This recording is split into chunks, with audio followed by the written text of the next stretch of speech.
Todos creen que la historia se decidió en 1588, con el supuesto desastre de la Armada Invencible. Pero esa es solo la mitad de la historia la que te contaron, la que quisieron que creyeras. Hoy vamos a desenterrar la verdad sobre lo que ocurrió un año después. En 1589, a la historia de una venganza inglesa, de una flota aún más grande, más poderosa y más arrogante que la española. Una flota que zarpó para destruir a España y terminó encontrando su propio final.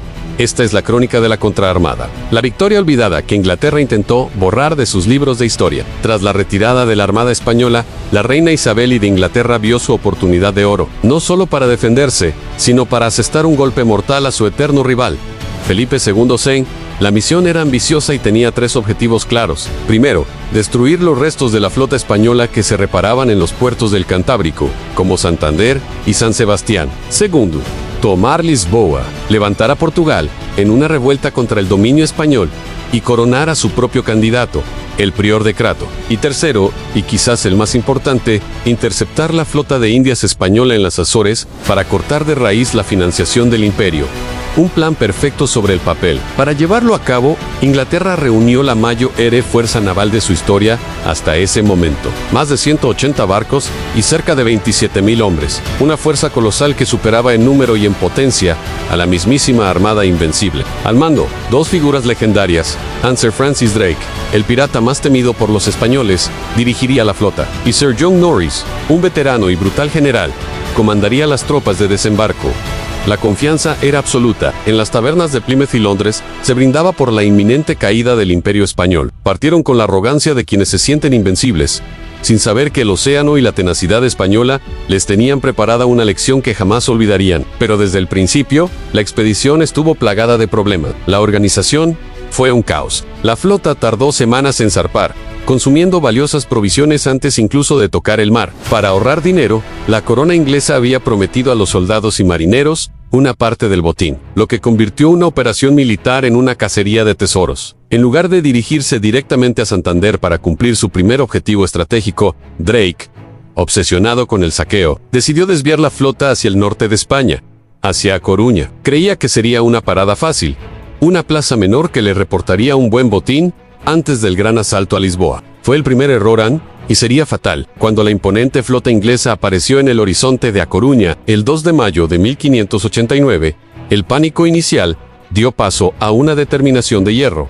La ciudad estaba mal defendida. Apenas 1.500 soldados regulares para hacer frente a una fuerza de desembarco de más de 10.000 hombres. El gobernador, el Marqués de Serralbo, sabía que era imposible defender el barrio de la Pescadería, la parte baja y más expuesta de la ciudad. Ordenó la evacuación de los civiles y la retirada de las tropas hacia la ciudad alta, amurallada. Durante 2 días, los ingleses saquearon a placer la parte baja, profanando iglesias, quemando casas y cometiendo todo tipo de atrocidades. Se emborracharon con los miles de litros de vino que encontraron en las bodegas, convencidos de que la victoria era suya.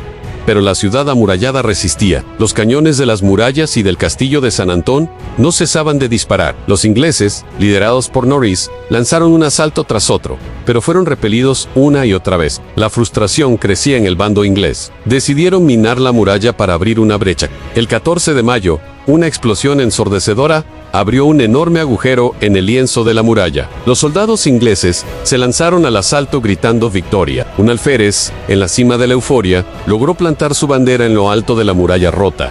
Parecía el fin, en la ciudad iba a caer. Y entonces, en ese preciso instante de desesperación, surgió una figura que cambiaría el curso de la batalla y se convertiría en leyenda. María Pita, una mujer del pueblo, una ciudadana corriente, que vio cómo su marido caía muerto a su lado, abatido por los ingleses, llena de furia y dolor, tomó una lanza y se abalanzó contra el alférez inglés que ondeaba la bandera. Con una fuerza nacida de la desesperación, lo derribó muralla abajo, y en medio del caos, del humo y de los gritos, su voz resonó por encima de todo: «Quien tenga honra, que me siga.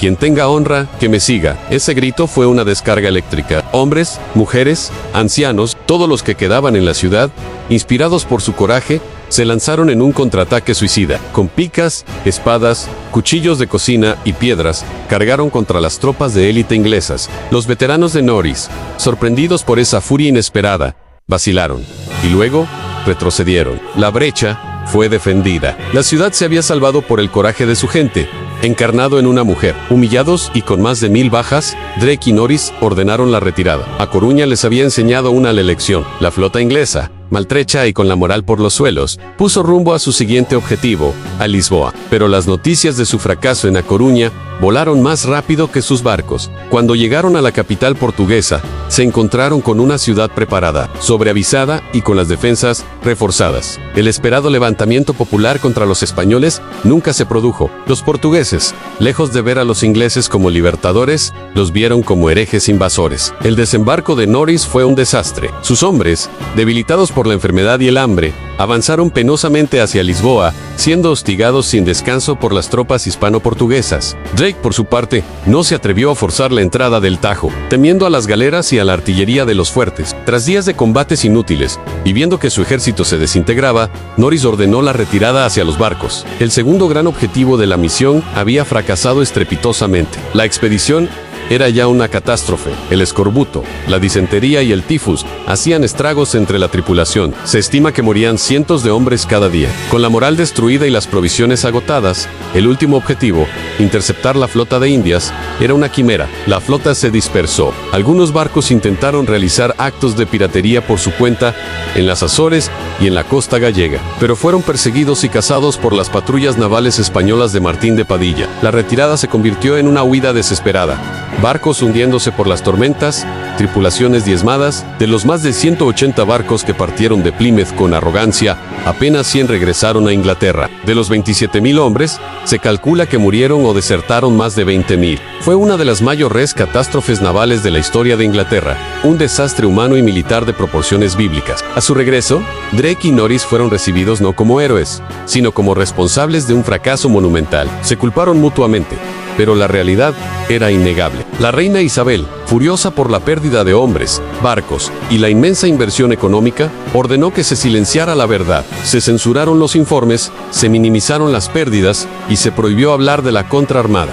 La propaganda oficial transformó el desastre en una expedición de castigo menor, mientras se magnificaba la victoria contra la Armada Invencible del año anterior. Consiguieron crear una narrativa que ha perdurado siglos en la del pequeño y valiente David inglés venciendo al gigante Goliat español. Borraron de la historia su propia y humillante derrota. Y así, una de las mayores victorias de la historia de España quedó enterrada bajo el peso de la propaganda inglesa. Una victoria que demostró que el poder naval español no había sido destruido en 1588. Una victoria que permitió a España mantener su hegemonía en el Atlántico durante décadas y aseguró la llegada de los tesoros de América. Una victoria forjada no solo por soldados, sino por el coraje de gente común como María Pita y los ciudadanos de A Coruña.